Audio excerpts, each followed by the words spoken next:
What's up, guys? I'm glad you're here. My name is Drake, and you're listening to the Double Click Podcast by Holy Hill Media.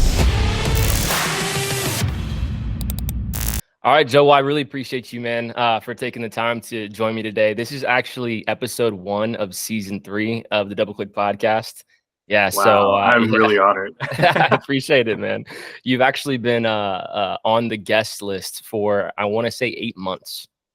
Wow, 8 months. and I get to be the first guest in season 3. Exactly. Really pumped about this. Yeah, man. So am I, man. You know, my team and I have been following around HeyOrca for, I want to say 4.5, 5 years now. Yeah. We're actually, I'll let you know, we're making the transition. We were in contract, which dumb mistake, conversation for another day. But we're making the transition to HeyOrca in September. So oh wow, yeah. Awesome. Hey, let me know how I can help with your transition and whatnot. But just really grateful to be on your podcast. And I just want to give you a kudos and your team, like just the prep work that you guys did for the podcast, just top notch. Like, so thank you, man. If anyone's listening and considering coming on to Drake's podcast, he makes it so easy. So that's what I would start with. You are the man. Thank you, brother. We're going to let you lead every season from now on. You're episode 1 of every season. Thank you, brother. I really appreciate it, man. Well, this is a long time coming. I'm super excited to have this conversation, man. Being a fan of your business and your career, man, and having the ground level of a small agency and kind of growing up and seeing HeyOrca, which is twice as old as Holy Hill Media, but just seeing the success you guys have had over the past 4 to 5 years, it's incredible. And I had to have this conversation, get inside your head, see what makes you so unique, what makes you an awesome leader. And so, you ready to get into it? Yeah, let's go. Awesome, man. My first question, and I think a lot of people like to see what the beginning, what ground floor looked like. So starting HeyOrca, I know I saw some quotes from a couple of journals in Canada, and they were asking you, I guess more or less what your mindset was coming in. You said, hey, listen, if it works, it works. If not, we're going to go get a job. You know what I mean? So it was like a lot of confidence, but at the same time, it's such a founder's mentality. We're gonna give it a shot because I can't sleep if I don't try. So what were the early days of HeyOrca like, and what was that initial push to inception like? All right, let's do this. Yeah, like first again, like props to you and your research. I think that quote's like 10 years old. But thank you, when we first started, it was really around, for me, I guess like every entrepreneur does like this motivation about why, right? Why do you want to start this business? And for us, honestly, it was about learning. It's about learning how to grow a business. I remember talking to this person. His name is Ben Martell. He's actually a pretty influential person in the business world. And he talked to me and he said, just start something. Running a business is not easy. Just try to start something. Even if it fails, you're going to be able to get some lessons and then either apply to the next venture, or even if you get a job, you're going to be able to apply those lessons. And I know, and he said this jokingly. He says, like, I'll kill you if you take a job right now because you didn't even try. And that really stuck with me. And so for us, me and my co-founder, it's all about learning. So we started asking ourselves, what is a valuable service that we can start to provide value to people while we're sort of like trying to figure out this trade about what this business is about. And we realized that people needed help with social media. This was like let me like timestamp this. This is 2015, 2014. This is when Facebook was already a thing, but businesses were trying to figure out how to do this. And we were just at the last year of college, and we asked ourselves, what would someone pay us as college students that they would like look up to and say, okay, these guys know what they're doing? And social media was one of those things. And we went out and just talked to businesses, and we say, look, we're final year college students. We've been doing this for a while for our own personal brands. We think that we can do this for you. And for us, it's all about validating that social media was a niche that people would invest in. And for me, my motivation at that time was learning. So I think different people get motivated by different things. I think it's really important to be okay, not to be motivated by changing the world or like revolutionizing something. But as long as the purpose is really personal to you, and for me, it's learning. I'm not sure about you, Drake, like why you started Holy Hill, but whatever it is, that was something that's personal, and that's sort of like, as long as you know what that is, that's the motivation that's like going to get you to start. And then obviously circumstances helps as well. At that time, we were last year college students and we didn't have like a mortgage or whatnot, and we knew we could take risks. And that really helped us like jump into it for sure. But at the same time, sometimes the most riskiest thing that you can do in life is not to take risks. By not taking risks, you actually like increase your The risk biggest profile risk. because Yeah, exactly. exactly. And a lot of times, like instead of asking ourselves like what would happen if it fails, we should ask ourselves like what's the worst that can happen. Like, and our answer at that time, the worst thing that we can that can happen to us was that we had to go get a job. So not the end of the world. So that's really the origin. It was learning. It was personal to us. So if anyone's an entrepreneur, it's about like what's that fuel that's going to help you get started.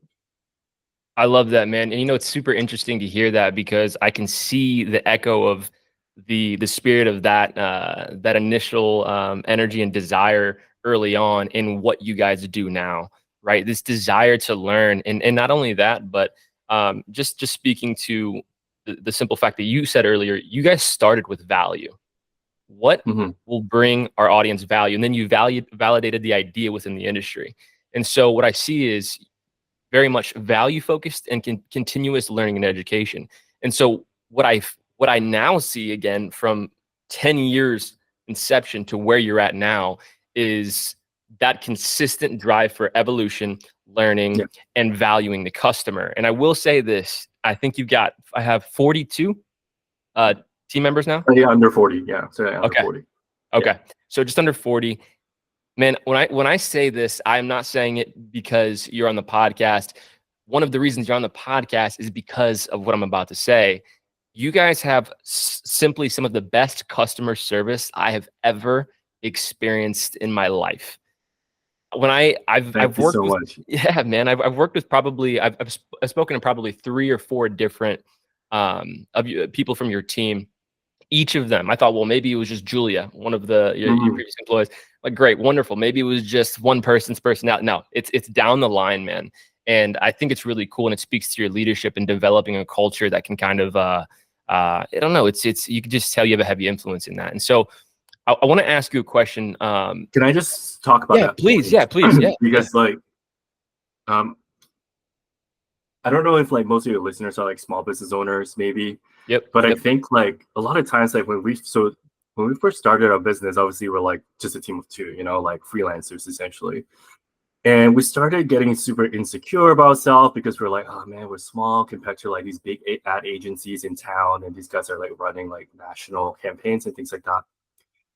And then one day it dawned on me that being small is our superpower. So what used to be something that we're ashamed of, we understood that, hey, man, this is actually a superpower. So think about the customer services that people are used to. So think about your telcos, right? The T-Mobiles or whatnot, like downstates. When you go to change your broadband or Wi-Fi, you already know it's going to be a painful experience. And people are so used to that. And then I realized that, and I told every new hire when we first hired them on, I said, you have a superpower. And they say, what's that? Your superpower is time to response. Like it's not even like time to Wow. resolution, but it's about like getting the customers understanding and feeling that someone's taking care of their business. Even though you don't have the answer, that's not the point. The point is the customers want to know that you are on top of their case. They're not going to go around this telephone chase that they're so used to do it. Just another, customer service experience that they're going through. But you have a chance to actually make their day, and you make their day by saying, "Hey, Drake, thanks so much. Just want to acknowledge that I got your ticket here. Can I like dig deeper about this?" And just be human about it. There's no point. And sometimes because we're so insecure, I still remember we started our business and we try to sound like big companies speak. So we try to like automate things that sound like no, it's automated for some reason. And then it dawned on us and saying, why are we doing this? Like we should lean into being small and say that's the reason that you're with us, because you're able to have these kind of like personal relationships. So if you're small, that's actually your superpower. You can do the anti-corporate thing and really have that personal relationship. And so that sort of march our customer service is like when people are sort of interacting with us, we want them to feel that they're interacting with a real human being. And we always say that we're a world-class software served with Canadian hospitality. So that's like sort of like what we want, like everyone feeling like that's the quintessential Canadian hospitality that they're getting. That's sort of like the vibe that we're going for. But really, at the end of the day, if you're a small business, the thing that you have over your bigger guys is that the bigger guys, they're like either have too much processes or they just don't care. But Yeah. you are able to use that care and turn that into that superpower, right? So that's sort of like what really marked our customer service until Yeah. today.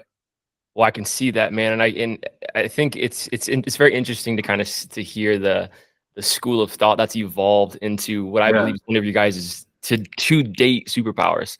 I think yeah, it's been amazing, man. But I also think a lot of that has to do with cultivating that within a team. It's not yeah, just simply putting it on a process. It's living that out, and exactly. you know what I mean. And so, I want to kind of ask you, how you did cultivate that internal culture that speaks to community, very community centric, Hmm.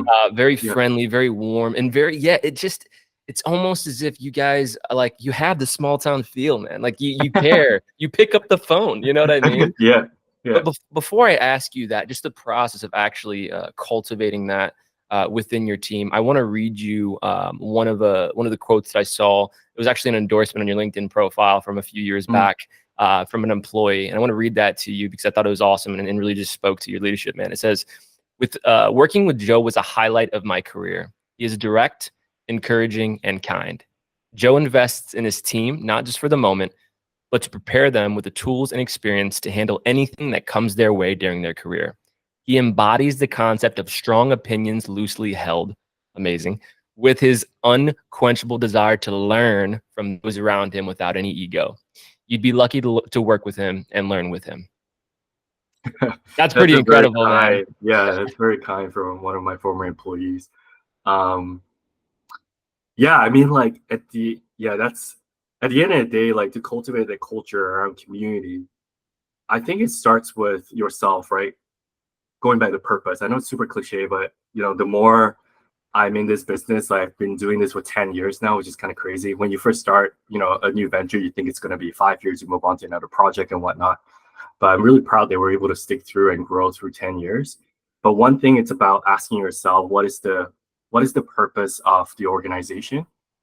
And so for me, learning was really important, and not just for myself, but also hopefully this. I always tell people that join HeyOrca, that hopefully this is a canvas for you as well.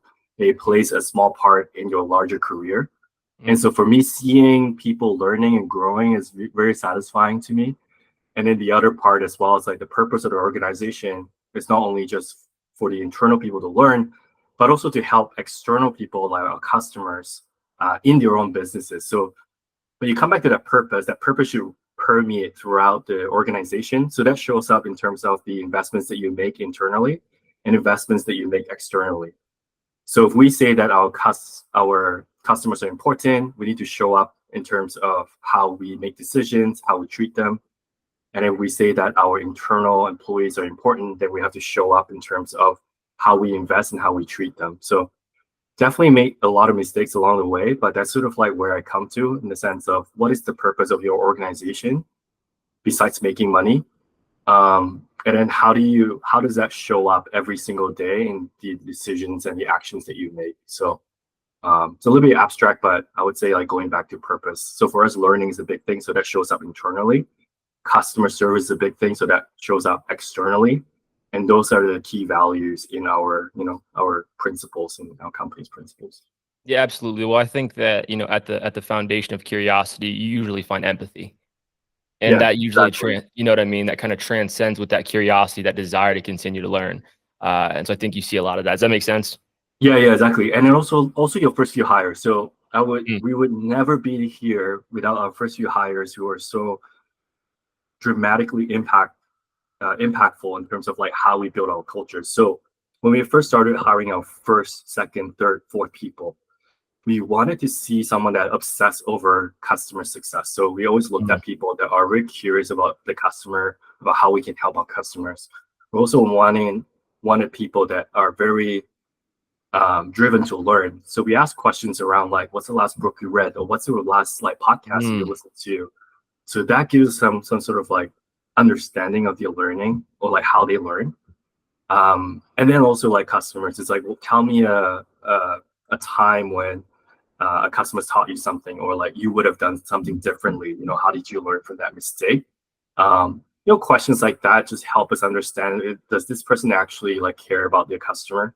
Or which company do you look up to for the customer service? So if they, you know, are able to tell you a moment in time where they're really impressed around customer service, like, you know, that these persons actually like putting a premium on customer service in some way. So important, because they're going to mark all the other people that come after them. And so for us, I think one of the things that we did really well was like really the first few hires, someone that's customer centric and someone that really prioritize learning. That probably mark our first 5 to 10 hires, and then that's sort of market Amazing. after that. Amazing. And you know that brings me to my next question, because that stage between the first 5 and then I would say it jumps to kind of like the next 10 to 15 hires, it's kind of that gap. They're so detrimental. They are so Yeah, detrimental because, you know, in not to minimize the ability for an employee to make an impact on a big organization. However, your fingerprint is inherently larger in a smaller team. yes, 100%. And so you have to be more intentional with your hires as a co-founder, but also I kind of want to kind of pivot a little bit away from not just hiring, but to the business vision. And how did you guys have been around like around 10 years now? Yeah, 10 Um, years. yeah, the internet says a whole bunch of different things. It says 15, 2012, a whole bunch of different things. So your Yeah, website, yeah, I believe, said 14. yeah, yeah. Um, but the business vision is what I'm curious about, man. You guys went from a startup, 2 people, to now over 400,000 social media users on your platform. Incredible. But how did the vision change over time? Because, you know, as you go on with hiring and customer service and getting feedback and, you know, just developing the product, Yeah, you learn. You're like, wait, we're not yeah, as, you yeah, know, on the right exactly. path as we thought, or whatever the case might be. Yeah. How has the vision changed over the last decade, and where's it going? Oh wow, like this gives me goosebumps, because this is like one of the things I'm always trying to figure out. It's like, I think when I started the company, you know, what made us a good founders is that we're pretty short term thinking, in the sense that we're able to react really well. Like one of the muscles that we had to build was like visioning. You know, um, how do we see the next 5 years, right? How do we see the next 10 years? My lesson that I learned is like, don't force a vision, in Mm, a sense that you need direction, but force don't come up with a vision for the sake of coming out with a vision. Even if they say this is the best vision that you have so far. So just to give a concrete example, when we first started, the vision for HeyOrca is very simple: to create a space so people can learn and grow. That's actually the vision. Although amazing. explicitly we didn't say that, that was the vision, which is if people can come here, learn their craft, and then grow from here, that's great. That was actually the goal of HeyOrca, which was not ideal as a business, because you lose people in a sense. Like people are like, okay, I have time to move on. So that was like a weird period for us. It's like, oh shit, actually this vision's a bit weird, because people feel like they're like grown and they gotta move on. So we sort of like have to go through a period of like really understanding why our customers choose us. So then it was just talking to customers around why you choose HeyOrca. And then one of the themes that come up was, you help me take back my day. So we started as like, hey, that's the theme that we've heard over and over again. And so we allow our customers to inform our vision around why HeyOrca is the tool of your choice. And so for a long time, we had helping social media teams take back their day as like the bigger vision. I Over the love last 2 years, one thing that sort of like allowed us again to really understand our greater vision is again interacting with our customers. So the more we interact with our customers, the more they're asking us, I don't want to be just efficient, I want to be effective. And then we started talking to a lot of social media managers, which we admire, and we feel like they are really effective in social media. And we asked them like, what's a singular thing that really helps you be effective? And they all come back to like one thing: community. It's like, it's all about building community, right? Going viral is not the point. Building community is. Going Come on. viral is a means to an end, right? Building Come on. community is that, right? So, and then it's like, we have a content plan, not for content's sake, it's to build community. We analyze our report, not to analyze for report's sake, it's to build better communities, to Wow. see what resonate better. We engage people on the comment section, not so that we can get to inbox zero. It's to build community. And so it clicked last year. And this all happened because, okay, so if you are in a period of your life where you feel you're lost, the best thing you can do right now is not talk to your board of advisors. It's not talking to your mentors. It's talk to your customers and say, I want to understand the purpose, right? Like, why do you choose HeyOrca? Why, if we had a magic wand, and I love this question because it's super open-ended and it's fun. It's like, Drake, if you had a magic wand, what's one thing that you would wave that wand and something's solved for you right now? And our customers would say, you know, to be a better social media manager, to have like a better plan or help me build better communities. And that gives us the guiding lights. Like, we need to move from efficiency to effectiveness. I want us to talk more about effectiveness now, instead of like, how do we help Drake post on TikTok like 5 seconds faster? Like, no, that's not the point. The point is, how do we help Drake's clients build better communities? And we can do that now with all these technologies. And how do we be a partner with Drake and his team to build better communities? So that's our point of view. Our point of view, it's like, at the end of the day, it's about building communities. When people say like virality doesn't matter, and I like your hot take too. So a lot of people say that follower count is nothing. It's like a vanity. Actually, it's not vanity. Thank you. Like, low quality follower count is vanity. Yeah. High quality follower count shows your reach and your impact, your potential impact. But that also means that you need to cultivate like a high quality community as well. So actually, tracking follower count is super important, as long as you know that you're attracting the right person, right? The right kind of follower count. So at the end of the day, it comes to that community. So going back, this is a long answer to your question around visioning. You're good. I love it, man. One thing that I always get into trouble when I try to force a vision. So let me give you an example. When the creator bubble started like happening, like after COVID, everyone was talking about creator, right? Yeah. I remember my board member coming up to me and say, "What's your vision? You know, take back your day." Like, actually, you know, anyways, not throwing them on the bus, but you know, they do their job in like asking the hard questions, and they say like, you know, this take back the day thing is great, but like, what's our vision here? And so I tried to force the creator narrative, like just like every other CEO. Like, okay, what is creator? We need to be a creator company. And you try to force it, and you know you're forcing it because you don't have conviction. You know you're not forcing your vision if you have conviction, in the sense that even though other people say, I don't know, man, but you as a founder, you know this, and you're not knowing this because you just like, you know, vision something out. It's because you've seen that through your customers, and therefore you can have this strong conviction that this is right. So when I actually try to force a vision of creator, and I say like every company is a creator company, I just needed like 3-4 questions from my board to sort of unravel me and say, yeah, I actually don't know. Like, maybe I'm wrong. Or you could believe your own hype, you know, and fake it till you make it kind of thing.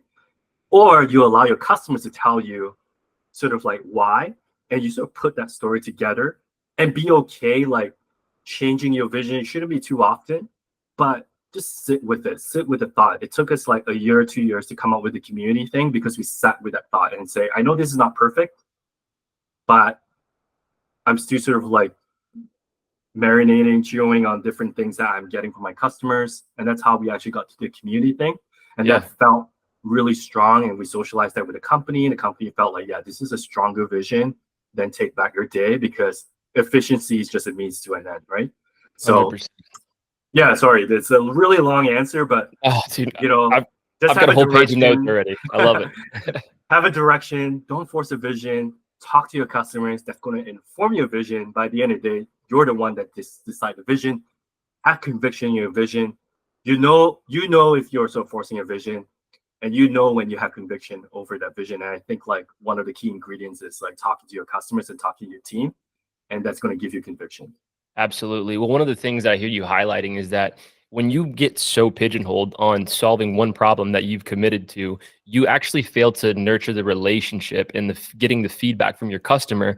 So if you're focused on this singular value proposition, you can't grow with the need of your customers. And so then you're a product of yesterday eventually. Yeah, exactly. Hey, this is such a relevant topic. Like, I think there's a balance between focus and opening up yourself for different opportunities. So we talk about focus a lot as business owners, right? Hey, you got to focus because you'll be sort of pulled away if you're not focused. But I think there's something to be said around like saying yes to different opportunities, to explore them, in a sense of like, yes, I'm focused on this, but I'm going to take this conversation. I'm going to take this so that I'm able to see if this is a route that potentially we should go to.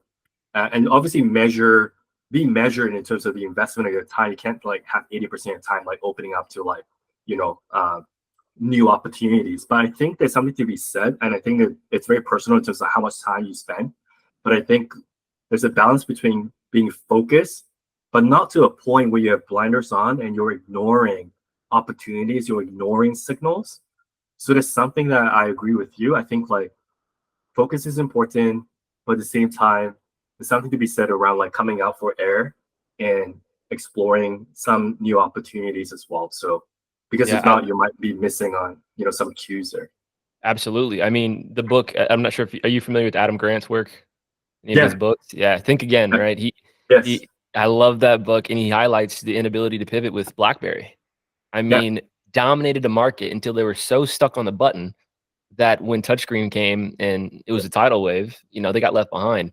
And Yeah. I love that though, because what this does is the flexibility isn't to what excites you, it's to what opportunities are at bay because your customer says so. So Yeah. it's again back to the customer and back to that relationship, which Exactly. is super interesting. And because I think that oftentimes is the difference, and this is the next question I wanted to ask you, between small business, between startup, and over 400,000 users. Like that is does it first of all, do you ever have to pinch yourself? To be like, dude, is this Actually, really happening? 40,000. 40,000. Oh, sorry. I put an extra zero on there 40,000. too. I have it right here too. We'll stick with We're 400. getting there. 400,000 or 40,000. I have 40,000 too. 400,000 sounded better in my head, I guess. I don't know. But even then, it's where you're at now. Mhm. Of course, it's interesting because as a founder, you always can see it in the future. But once you get there, it's like, oh crap, we really made it. Like we're really going somewhere. And it's not on accident. It's all intentional. It's not by surprise. It just kind of creeps up on you one day. Hey, milestone. Mhm. Mhm. But what I'm interested in, and what I think our audience for the podcast would be interested in, is what is that difference, and what is the true, even the turbulence of going from startup mindedness to scalable? Because Mhm. when you get to Yeah. 40,000, Yeah. and you guys are serving people all over the world, Yeah. and so you started somewhere. Yeah. And you won awards in Canada for tech Mhm. startup, tech founder. I think that was in 2015, 16. And you had, I think it was actually 2017 when that article Well, came you out. guys do your research, man. I gotta Yeah, give it to you. Yeah. yeah, right here. Yeah, right here. Yeah, I want to say it was Atlanta, Canada's immigrant entrepreneur interview that I have a quote I want to come back to. Yeah. But the award came in, I believe, 2017. I think that Mhm. the interesting thing, the thing I kind of want to get into is like your mindset initially Yeah. from startup to where you're at now. What do you Yeah. think the biggest difference is in who you are as a founder, as a CEO, as a leader, and as a visionary for the company, in the way that you approach doing business? What was the main difference? Because we have a lot of clients and a lot of followers who are really looking to make that transition from small Yeah. business to scaled. And Yeah. what do you think is the biggest difference? Is it culture? Is it mindset? What is it? Yeah. I love this question because I struggle with this honestly in terms of like making that shift. So this is my take, right? So take it with a grain of salt. I think the difference is identity. So you Mm, go from founder, just because you're a founder, it doesn't mean that you're a CEO. Um, a founder that's good. pivots, right? The founder starts. It's we start because we saw an opportunity. We start because there was a passion. So you start as a founder, and that's sort of like what makes you good because you can pivot, you can change things on a dime, and you can do that because the structure is actually supporting it. Because you have, fewer customers, you have like greater feedback loop. You're so close to the customers. You have like smaller team, and so you can move. So the worst thing you can do at that time when you start a company is actually to operate like a big company where you don't actually move with new information, right? So that made us really, really strong starting out. However, your strength is always going to be your weakness as well. So the agility and the flexibility that you have is going to be a weakness once you start scaling, because scaling requires that process. Scaling requires good people management. People people look up to you for direction, visioning. So all of the structured process that comes with a bigger company, you're now an operator. And that's sort of like difference between like founder and CEO, in my opinion, is the level of operating discipline that you have. As a founder, it's all about vibes. It's all about like intuition. And you can do that because your team's small, your customer base is small. And the best asset that you have at that time is speed. When you're sort of like at that scale where you're like, okay, we need to like scale this thing now. We figure out like why people buy from us, how they buy from us. You know, we sort of like understand our revenue numbers and all these things. Now it's about scaling. Then you have to like put your like founder hat in the corner for a bit and put on your operator hat. So our operator hat is all about how do we create structure? How do we create processes so that when we onboard like 5 clients or 10 clients or 20 clients, it's going to not break, it's going to scale. So right now you're engineering the company to not break. So you engineer it in terms of like technology, you engineer it in terms of offerings, you engineer it in terms of culture. So you be very deliberate in terms of like, you know, on the culture side, what are our principles? How do we show up? When do we meet? How do we do annual planning? And then is it rinse and repeat? Same thing for product. How do we choose what to build? How do we prioritize? How do we actually talk about our offerings? And then you come into like, you know, the technology front, looking at tech stack. If we, you know, suddenly have like 10 clients tomorrow, will it break? What are automation that we need to invest in? What do we need to take out? What do we need to grow?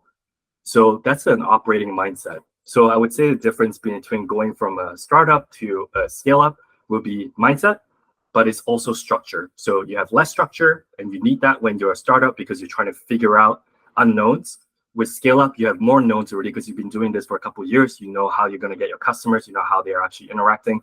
Then it's all about putting it on paper and then scaling that. And then asking yourself, can we repeat this tomorrow? Can we repeat this next month if we need to onboard this same exact client again? And how fast can we do that? So I think like that's the difference between like startup and scale up. Amazing. I have a micro question as a response to one of the things you said. You know, you said that the worst thing you can do early on is act like you're a big company. And I think so many people, because there's so much content out there that's great content, it's inspiring, but they miss the target, or they kind of reach for information that might not be ready. They're not ready for it yet. Do you believe that a startup being even responsibly focused on systems and operations and scalability, is it a thing where you can almost over systemize things too early on, which creates a chokehold on the ability to develop as a company? Yeah, exactly. Yeah. I 100% agree. So we have a principle in the company. We say people over process. The process needs to work for the people. The process needs to work for the client. We don't try to fit our client or people into that process. If the process is not work, if it's like awkward, it's dysfunctional, and you know it, that means that something's not right, right?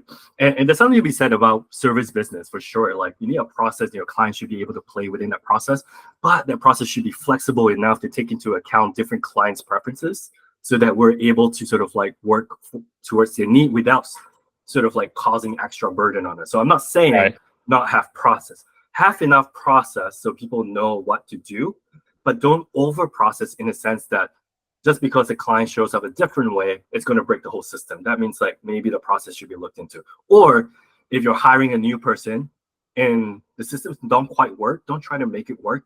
Try to ask yourself, what's the profile of the team right now and why is it not working? And maybe it's a process thing. So don't be too married with the system in the sense like I'm a Notion only company, I'm a whatever only company.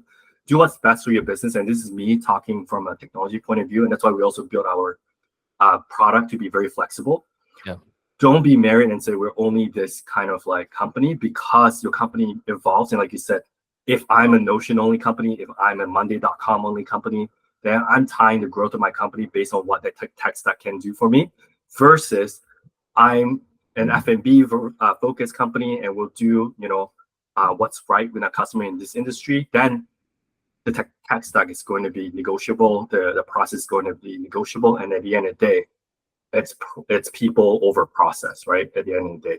So I would say like that helps you strike the right balance between like having systems. Don't be afraid of systems, but be afraid of over systemizing. You know you're over systemizing when people feel that the system is not supporting them, and in fact choking the creativity, or in fact actually creating a large bottleneck. So Wow, that's so good. right. I love how so many of your decisions are built on this value system of people first, plain and simple. Yeah, People first, client first, right? And I do think that so many times that I've made this mistake where I knew that successful businesses had good and a lot of systems. So I yeah, started to implement those, but I realized it was a little bit too much too soon to where it exactly. got in our way. It didn't actually help us. It took longer because our system was Yeah, bigger, you know what I mean? Or just a lesser quality product or experience. And so it can really just get in the way versus actually benefiting the exactly. stores So or a company. lot of us like we try to ask ourselves like, okay, what's the playbook? What's the playbook, Drake? What's the playbook, Joe? The thing is like everyone's playbook is slightly different. The key is to take and read those playbooks, like read those content like Traction or whatever business book is. Take the ones that, hey, that really speaks to Hollywood. Like that's how we operate. I like that one. I don't really like this one because that's just not how we sort of do. Don't be dogmatic about it in a sense that no, in engineering, there's like this thing where people say like, I'm a agile team, I'm a scrum team, and you got to follow the scrum methodology. So we used to be that. And so we used to be process over people. And we say like, Drake, if you join our team, we adhere to the 5 tenets of like scrum. And it's like this. The thing is that it's like written by someone from like Switzerland that doesn't know sort of the realities of operating a company in North Carolina, right? The thing is like take those things that you like, combine with some things that you like, and just like make it your own, and Yeah, just be okay just saying like, wow, that's really interesting for them. I don't think that really suits us right now, but I really think like the principle though is really good. So there's something that we always discuss as a leadership team here. We say, don't be too dogmatic about it, which means don't be so held on to like how things should be. Let's be pragmatic about it. So we always say like let's be pragmatic idealists. I So love that. let's not be an idealist where it's like, Drake, the only way we're gonna do is this 5 point system, the Six Sigma. No, like do what's best for like Drake, do what's best for your customer. And so we always say like, I know there's an ideal world. We don't live in an ideal world. Let's be a pragmatic idealist, which is basically an oxymoron, but it's basically saying that let's accept that an ideal solution is not achievable. What we're striving for is not perfection. What we're striving for is practicality, like what works the best for our customers, what works the best for our team. Let's do that. But to do that, going back again, you need to know your purpose. You need to know Yeah, why your customers come to you, and then you sort of like center the process around how you operate as a company. So it's a little love bit that. meta here, but yeah, that's That's what we so do. good. That's so good. That's so good. And that I have like three other questions that I'm hoping we'll be able to get to, but probably not. I might have to just email them to you afterwards. Yeah, But like, I love this, yeah, man. I kind yeah, of want to pivot for a second though. yeah, I know that, as you are explained, detailed and introduced in prior media, whether that's an interview, even LinkedIn, faith is a huge component. yeah. It's actually the first thing you identify as Mhm. before even CEO or husband or dad. You know Yeah, what I mean? It's the first yeah. thing. It's a primary part of your identity. As we're pivoting, the conversation is super interesting for me because the social climate that we're in, especially Mhm, in the North American culture, mhm. um, talking about faith really puts an X on your back. Yeah, yeah. Especially when you have a platform, especially as a business owner. How how have you navigated being forthright with your faith, public with Mhm. your faith, as and balancing that as a CEO publicly? Yeah. It's one and the same, man. Like I believe in what I believe in, right? Like I'm a Christian. I believe Jesus Christ is real. I believe that he died for my sins and he changed me. Like he transformed me as a person. And there's no such thing in Christianity. There's no such thing as like work spiritual balance, work and spirit balance, where you show up differently as a CEO. Like you're one and the same person. So for me, I know it's a private thing for sure, but at the same time, I believe, and we read in the Bible, and it says, to use your faith to minister to others' needs, right? To love your neighbor as yourself. And Yeah. so for me, being a CEO is my current ministry. So that's my current ministry in terms of creating a workplace where people can find meaningful relationship and meaningful work. And then for my clients, it's using a product and interacting with a team that actually cares for their business and be of service to them that way. And so for me, I don't see sort of like this conflict between my faith and work. I think one and the same. It influences my operating principle. It influences how I show up. It influences the decisions I make. And so for me as a Christian, if I believe, what I believe is real, then it should permeate every single part of my life, right? And so for me, that's sort of like how I show up. Um, when I make decisions, I pray that this is a decision that God has me to make. And I fail as well. Like I'm not saying like all my decisions are perfect, but God teaches me lessons through that. God has humbled me through this business, and God has made me realize that you use this business for His glory. Like this is your ministry right now. HeyOrca is probably not going to be forever. He will have plans, for other things. But right now, Joe, this is your ministry. Mhm. This is how you would affect other people's lives through the decisions you make, through how you show up, through how you operate this company. This is how you be of service to people. And so I think that's sort of like why it sort of like translate to how we operate as a company. It's like people first, because at the end of the day, it's so core to my faith. And I'm very, very fortunate to have like leaders that share similar values, although they're not Christians. They share similar values of people and be of service to others, and that really helped us be very aligned. So that's sort of like how I see my faith like intermingle. That's amazing. And that goes back to what we're consistently hearing is how does this help build community? How does this help build community on and on with every metric you're looking at? So I kind of want to go back to that for a second from a technical marketing standpoint.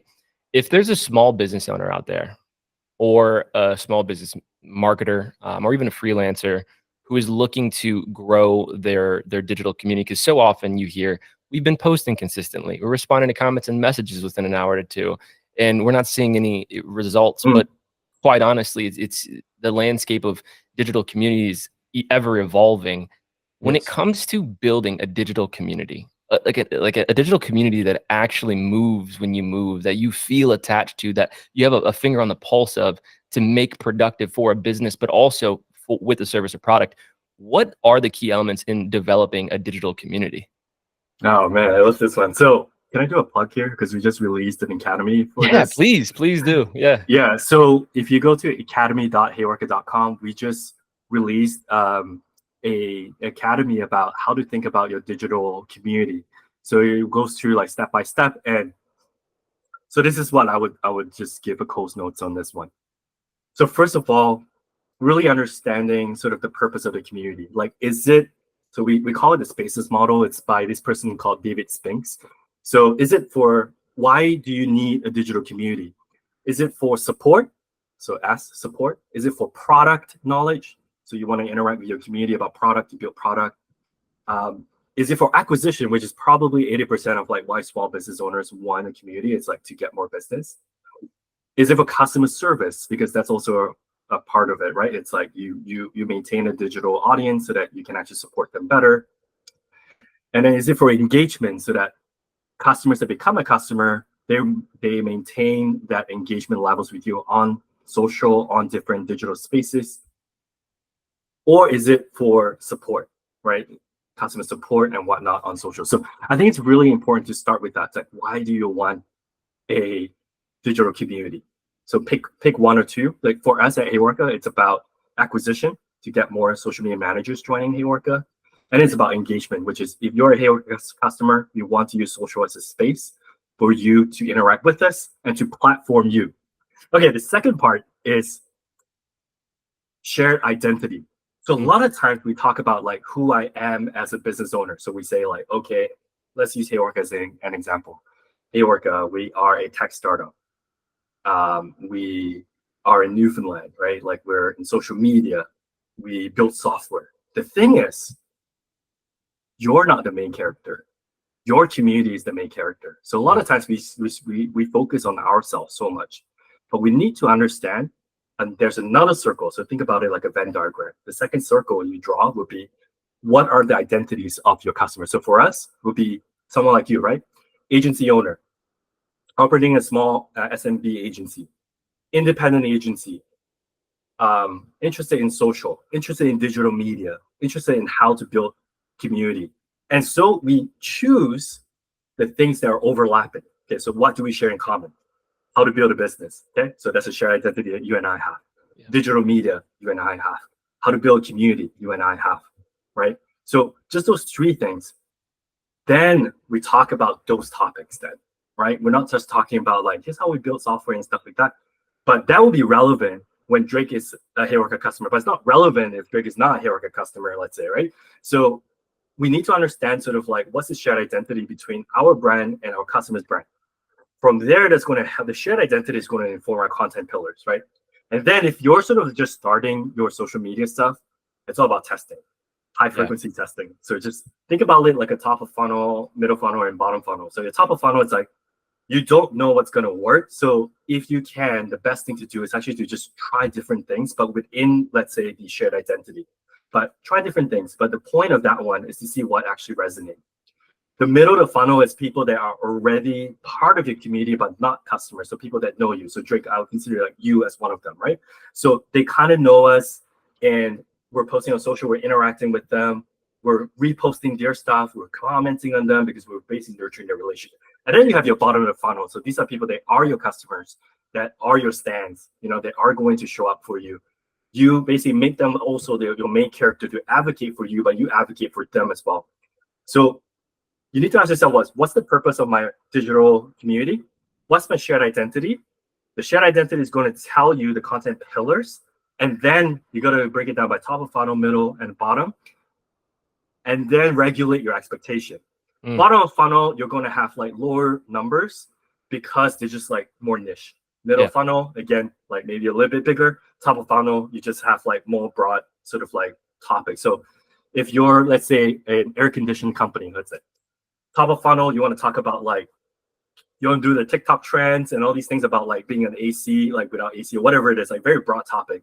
Middle of funnel about your particular industry.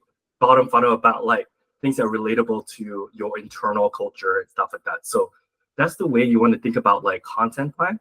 But the way I think like a lot of times we feel like we're not getting results is because I think we rush too fast into the weeds around how we're creating content. We need to still step back and ask ourselves, what's the purpose? What's the shared identity? And how that's going to inform our content plan? And then actually ask ourselves, like, what's realistic in terms of metrics? Like, what's the leading metric that will tell us that we're heading in the right direction? The lagging metric would be the bottom line metric, which is conversion, revenue and things like that. But that's going to take a longer time, and we need to pace ourselves. But leading indicator would be people are saving more, people are sharing more. Okay, we're on the right track in terms of the content that we're producing. So a little bit of a spill there, but yeah, that's sort of how we think about community. That's fantastic. I have to ask real quick. You're talking about lead and lag indicators. Have you read the 12-week year? No, I should. Oh, that's one, man. That is talk about it as well. Yeah, lead and lag indicators. Excellent book. I don't want to spend a ton of time there, but that one's one I definitely know. One of the things that you're saying in building community, and one of the reasons I wanted to ask that question comes to all the value that you guys add. You guys add a ton of value. I mean, your academy that you just launched, in your emails, loaded with value, free resources you guys are giving out all the time, and tons of webinars, all the way down to your social. I mean, all the intentionality that you're just speaking to now that we see in your socials. Gary Vaynerchuk had a book that came out like 5-6 years ago, jab, right hook, right? Yeah, right hook. Yeah. So it's add value, then make the ask. And you guys add a ton of value. I think sometimes it's hard to help small business owners understand it's not just put something out there, get the sale. It's nurturing that attention. It's developing that community, nurturing the community, creating alignment with that shared identity, and then giving the opportunity for solving the pain point, because there's alignment after that, which makes it an easier sell. Can you speak a little bit to just the abundance of value that you guys are constantly pouring out? I would imagine you have to have dedicated either team or meetings or even sections of your business just for that, because you guys put out so much. Can you speak to that and how that helps actually nurture the life of a lead or a prospect of your community into an easier purchase because they've been served with value already? Yeah, so I'll talk about it from a conceptual basis and so practically how we do it. So in our community, again, like comes back to purpose. So for us, it's about acquisition, and we know our social media managers, it's all about news, about tactics. So we knew that we need to be helpful. So our mission of our community is very simple: be helpful. That's it. Be helpful. Love it. Now, this is different for different types of businesses. Like sometimes, like if people are going to you for content, like humor, then it's like be funny. Whatever it is, like what's the value that they're actually going to you? For us, is be helpful. And then we create a persona. We want HeyOrca to be that smart kid in school that you copy your homework from. Like we want to be that person. So we basically humanize HeyOrca. We say Oscar the Orca needs to be that kid that goes to school and everyone copies his homework. That's basically it. So we said it's all about building trust. Building trust is a couple ways to do it, right? So for us, one way is to be helpful in different ways. So social, in different channels, in webinars, in our newsletter. But you can also build trust through people that have built trust with you. So like these are people that are part of your community, then they start evangelizing for you. Tactically, how we think about it is basically you want to think about yourself like a media company. So we think about social, but you're a rented space. You're renting space from Zuck, right? You're renting space from TikTok. What you want to do is basically take those people from those rented space to an owned property. So for us, an owned property would be a newsletter. It could be a podcast, whatever it is. Like you want to own that attention. So the currency that we're dealing with as marketers is attention, right? So we build trust, but strategically as well, we're saying like, how do we own that attention to continue to build trust on our own terms so that we're not sort of at the whims of the algorithm. But all of that like goes into a concept like being helpful to build trust, because once you build trust, yes, then the right hook comes, which is you ask for that. And when you're asking, you don't feel like you're selling because you know you're doing themselves a favor. It's like, hey, thanks for being part of the HeyOrca community. If you haven't checked out our schedule yet, I'd love to show you around. So just like do that. And then the other thing as well is like people are not stupid, right? Like we're all smart in a sense like when we interact with a brand and we think they're hilarious or we think like, man, this is a really cool brand. What's the next thing we do? We go check out their accounts, we check out their website right away. So gone are the days of direct attribution of like you put UTM codes. That's a dream of every marketer, but I think reality is it's not the way it is. So the way we actually attribute it, we just ask a question like, how did you hear about HeyOrca? So they would tell us like, oh, social, or newsletter, or whatnot. And that's actually how we attribute our sort of like efforts into actually hard numbers. So the way we think about it is like, the theory is that you put aura out there, right? Your helpfulness, people are going to build trust. That in theory should lead to more interest in your brand, and that should show up in terms of like website search or signing up for your newsletter. And so we track those and we say, okay, that's leading indicator. This is what we'll do once every quarter, which is ask for that sale or we'll ask for that demo. So that's sort of like how we put things in place here at HeyOrca. Amazing. I know you got to run, so I have one last question for you, go ahead. Joe. What's next for HeyOrca, and how are you looking at the future in terms of, the first 10 years, was the process of startup concept to proof of concept and scalability to 40,000 users. What's next for HeyOrca, and what is your perspective looking into the future of growth? The next thing about HeyOrca, man, like we want to be the social media schedule that helps you build communities. Like we want to be able to say that HeyOrca is the tool that you use if you're serious about building communities. That's the vision that we have. In terms of like sort of like milestones and whatnot, I think for me, the mission of the company internally is that we want to build a company where people can find meaningful work and meaningful relationship. If those two are true and we continue to learn and we're on the right path of being the best social media tool to help you build communities, then I'm very happy. That come what may, we can't predict the future, but that's the direction that we're going in. And I want my team members to feel like, yes, every day I'm logging onto HeyOrca, I'm doing meaningful work and I'm having meaningful relationships with my coworkers and with my customers. So that's sort of like what I have, and then we'll see what God has in store, and that's sort of like yeah, what I have in the future.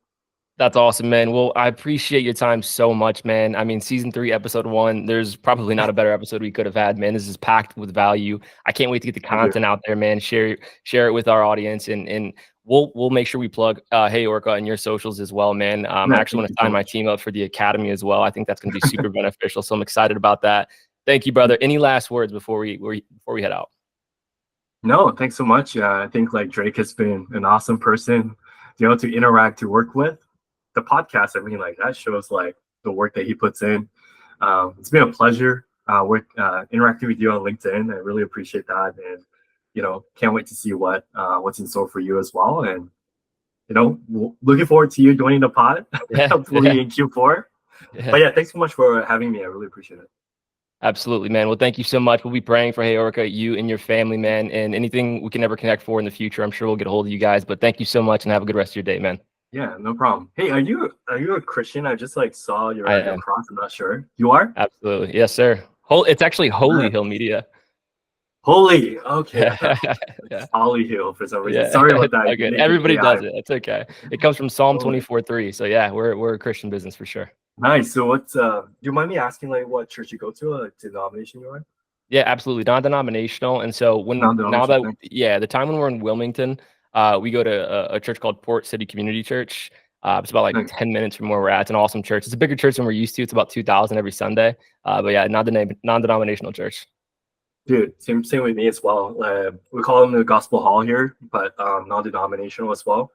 Um, but hey, it's so great to meet another fellow Christian owner. I Yeah. think like I'm not sure about your faith, but like it marks like if we believe that Christ is real, Yeah. that Christ is King, that Christ is asking us to go for a ministry, and a lot of times like I always thought like I gotta go be a missionary, right, to be of service, but we can be of service through our business, Come on. and we show up in terms of like how we make decisions, and we reflect sort of like his testimony, like we're a testimony to him by how we treat others, how we make Right. business decisions. That's how we evangelize. A lot of times like we think that it's about like, hey, do you want to know about Jesus Christ? But a lot of times like as long as people know you're a Christian, we shouldn't be a closet Christian. Some people know we're Christian. That sort of up the stakes in terms of like how we show up. And I think that's how like sort of like God will use us in speaking to other people. And so a lot of Yeah. times people think like it's about preaching, right? That's just one way. But another way is like how we treat our employees, how we treat our customers. So 100%, man. It's all a ministry, man. It's purpose of people. That's what it is. exactly. The You best know what I mean? leader is the Lord himself, man. Come He on. is such a great leader. We look at Tim Robbins or whoever it is, like Tim Ferriss and Tony Robbins. And, dude, like look to the Bible, look at Christ. That's how you treat people. Love your neighbor as yourself.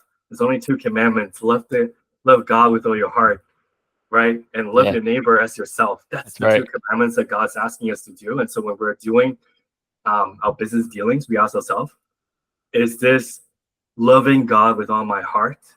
And is this decision loving my employee as myself? Yeah, I mean that's sort of like what we go off on, and that's what the Lord does, and the Lord asks us to love others, and we do this through currently, He's putting us in this position to be of service to other people, not just to ourselves.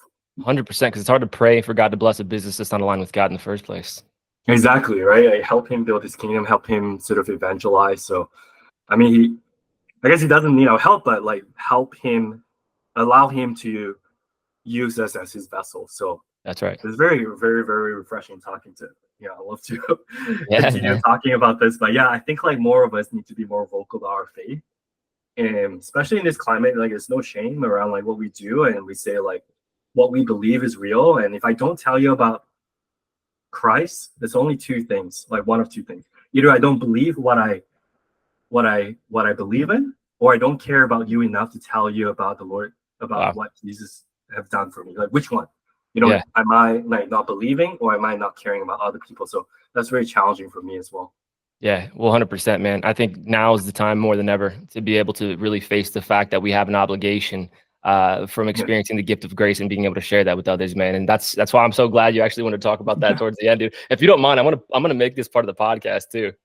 Yeah, for sure. Cool? Yeah. Okay. And Amazing, yeah, thanks for asking about the Christian stuff. Like that's really great. And what's the Psalms again that you mentioned? The verse? Psalm 24:3. Yep. Who shall ascend to the hill of the Lord? Who shall dwell in his holy place? Nice. Yeah. That's Yeah. great. Yeah, man. Thanks so much, man. Yeah, I love to like anytime, Christian business owner, I love to like talk about it. And I actually had someone like reach out to me as well, and she's like a Christian copywriter, and she's just like, I just want to say like thanks for being it's so refreshing to like meet another fellow Christian, because a lot of times you feel like there's no one that understands you. Yeah, 100%. So being able to meet someone else, like it's really refreshing. So thanks so much for bringing it up, and Yeah, I really man. appreciate that.